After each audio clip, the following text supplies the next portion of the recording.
Nabi sallallahu alayhi wa sallam, he says, يَتْبَعُ الْمَيَّةَ ثَلَاثَةً. He says 3 things will follow you to the grave. He says, أَهْلُهُ وَمَالُهُ وَعَمَلُهُ. He says 3 things will follow you, my brother, to the grave.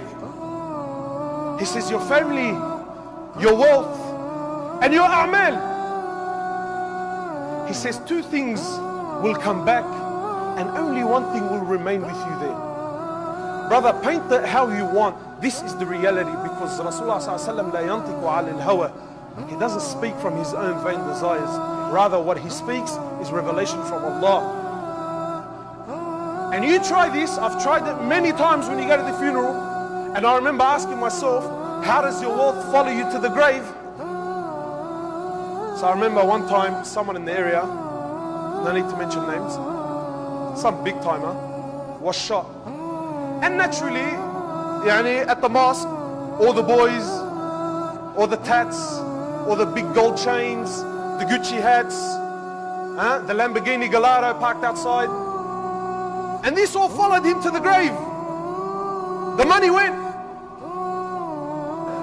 And the Breitling watches with the diamond bezels. And so all of this followed the man to the grave.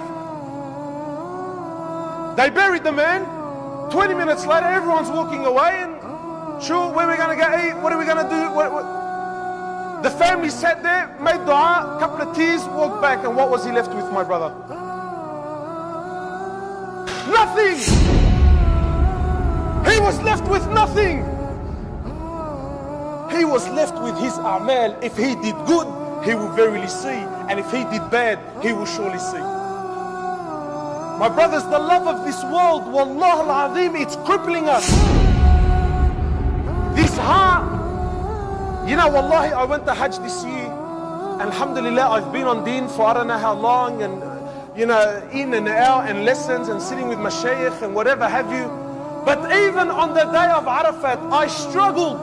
I absolutely struggled to get a tea. Just 1 tea. I want something to fall. Nothing.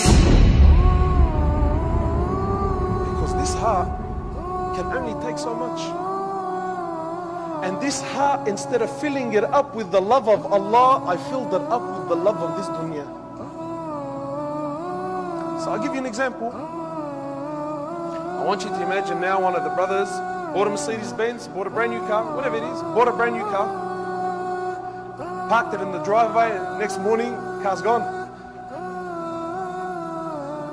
So automatically we're going to ask, brother, you insured? And we're holding on to the reply. If he says yes, alhamdulillah.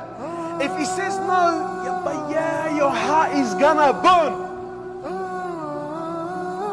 So when the brother says to you, no brother, the Mercedes-Benz wasn't insured, oh my heart, oh, you could just cry.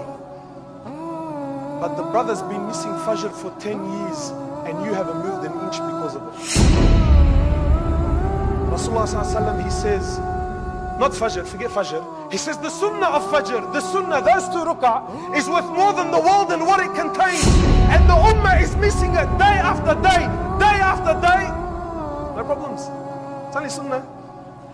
But if a piece of metal wrapped around some fancy leather, if that was to be taken away from the man, that hurts. Why? Because this heart, my brother, has been filled with the love of this world. And it hasn't been filled with the love of Allah.